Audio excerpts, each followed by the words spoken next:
Hello and welcome everyone. आज हम लोग पढ़ने वाले हैं class 8 the selfish giant chapter.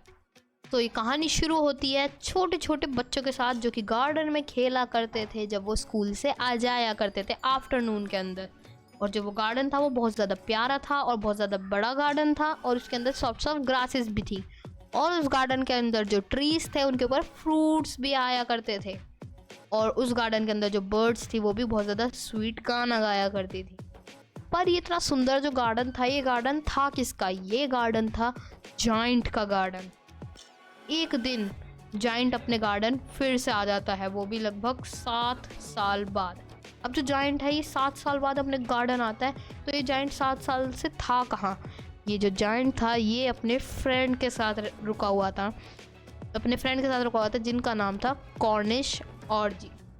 जो चाइल्ड होते हैं वो जाइंट को देख के बहुत ज़्यादा डर जाते हैं और जाइंट चिल्ड्रंस को देखकर कहता है कि यहाँ पर किसी को खेलने की अनुमति नहीं है, तुम सारे भाग जाओ यहाँ से। जाइंट उन्हें भगा देता है और जो जाइंट होता है वो अपने गार्डन के आसपास बड़ी बड़ी वॉल्स भी बना देता है और वहाँ पर एक नोटिस बोर्ड लगा देता है। उस नोटिस बोर्ड के ऊपर लिखा होता है ट्रेसपासर्स विल बी प्रोसेसिएटेड। जो जाइंट होता है उस नोटिस बोर्ड पे लिख देता है कि जो भी बाहर से आएगा उसकी खैर नहीं। तो बच्चे इस बोर्ड को देख के बहुत ज़्यादा डर जाते हैं और बच्चे सैड भी हो जाते हैं क्योंकि उनके पास और कोई जगह नहीं थी खेलने को। और जो बच्चे होते हैं वो उन वॉल के आसपास घूमा करते थे और अपने उन दिनों को याद करा करते थे जब वो साथ में खेला करते थे। The spring season came and there were blossoms and little birds all around. जो स्प्रिंग सीजन होता है वो आ जाता है और जो ट्रीज होते हैं उनके ऊपर न्यू लीव्स आने लग जाती हैं। पर जो जाइंट का गार्डन होता है उसके अंदर अभी भी विंटर होती है और हर जगह पर स्नो जमी होती है। अब जब चिल्ड्रन नहीं थे तो बर्ड्स भी गाना नहीं गाया करती थी और एक दिन अचानक से एक फ्लावर अर्थ से उग जाता है और जब वो फ्लावर देखता है नोटिस बोर्ड को वो वापस से अर्थ के अंदर चले जाता है।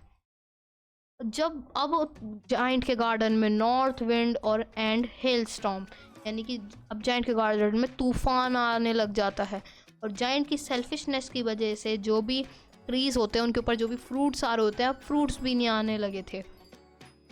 अब अचानक एक दिन मॉर्निंग के अंदर जाइंट को बहुत ज़्यादा स्वीट और लवली म्यूज़िक सुनाई देता है और जो वो म्यूज़िक होता है वो एक लिनेट गा रही होती है, यानी कि एक बर्ड गा रही होती है। और जो हेल यानी कि जो तूफ़ान और जो हवाएं चल रही थी वो सारी रुक जाती हैं और जाइंट को लगता है जैसे स्प्रिंग आ गई है जाइंट के गार्डन में। फिर जाइंट जो है वो ये देखता है कि चिल्ड्रन जाइंट के गार्डन में एक होल के थ्रू आ चुके हैं और जो चिल्ड्रन हैं वो जो ब्रांचेस होती हैं ट्रीज़ की उनके ऊपर बैठ रहे होते हैं चढ़ के और जो ट्रीज़ होते हैं वो भी ब्लॉसम करने लग जाते हैं, ट्रीज़ वापस से हरे भरे हो जाते हैं। और जो जाइंट होता है वो ये भी देखता है वहाँ पर बहुत सारी सुंदर सुंदर बर्ड्स भी गाना गाने लग जाती हैं और जो जाइंट के गार्डन में फ्लावर्स भी फिर से आ जाते हैं। पर सरप्राइजिंगली एक कॉर्नर में जाइंट के गार्डन के एक कॉर्नर में अभी भी विंटर होती है। जाइंट के गार्डन के कॉर्नर में अभी भी विंटर होती है क्योंकि वहाँ पर एक बच्चा होता है जो कि ब्रांच पर नहीं चढ़ पा रहा होता है। बच्चा बहुत ट्राई करता है उनके ऊपर चढ़ने की, पर वो जब भी बच्चा उन ब्रांचेस के ऊपर नहीं चढ़ पाता। इस चीज़ को देखकर जो जाइंट है उसका हार्ट मेल्ट हो जाता है और जाइंट ये रियलाइज़ करता है कि जाइंट रियल में बहुत ज़्यादा सेल्फिश था। जो जाइंट होता है वो ये डिसाइड करता है उस बच्चे को ट्री के टॉप पे बिठाने का और जो जाइंट है वो अपने गार्डन के आसपास की सारी बॉल्स को भी हटा देता है और जो चिल्ड्रंस को अलाउ कर देता है यहाँ पर हमेशा के लिए खेलने के लिए। पर जब चिल्ड्रंस जाइंट को देखते हैं तो वो वहाँ से भाग जाते हैं और जाइंट के गार्डन में फिर से विंटर आ जाती है। पर जो वो बच्चा होता है वो वहाँ से नहीं भागता बल्कि वो बच्चा रोने लग जाता है।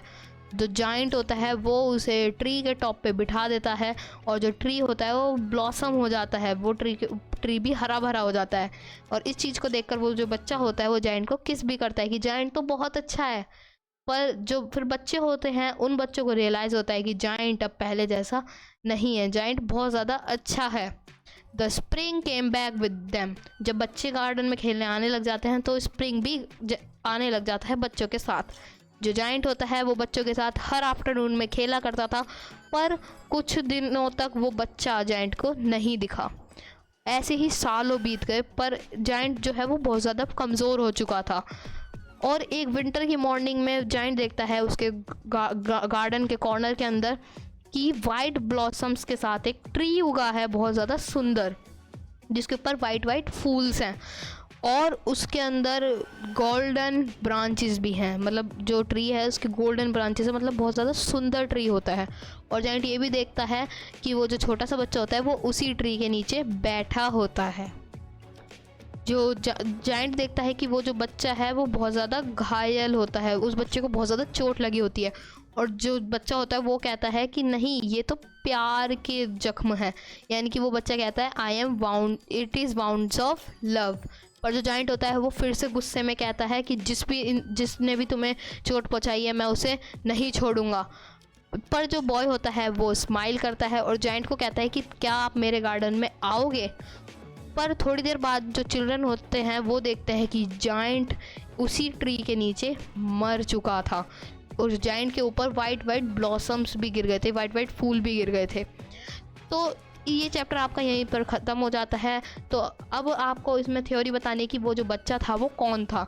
तो मेरे हिसाब से वो बच्चा गॉड का रूप होंगे और वो जाइंट को उसकी सेल्फिशनेस का सबक सिखाने आए होंगे। और जो जाइंट है, क्या उन्होंने ये भी बात करी थी उस बच्चे ने कि क्या आप मेरे गार्डन में चलोगे, यानी कि जो जाइंट है उसकी डेथ हो चुकी है, वो गॉड जाइंट को अपने साथ ले जा चुके हैं। तो ये चैप्टर यहीं पर ख़त्म होता है। तो अगर आपको ये वीडियो अच्छी लगी हो तो इस वीडियो को लाइक करके मेरे चैनल को सब्सक्राइब कर देना। And thanks for watching and guys please support me, बहुत ज़्यादा मेहनत लगती है इस वीडियो को बनाने में। तो मिलता है ऐसे किसी और वीडियो में, टिल देन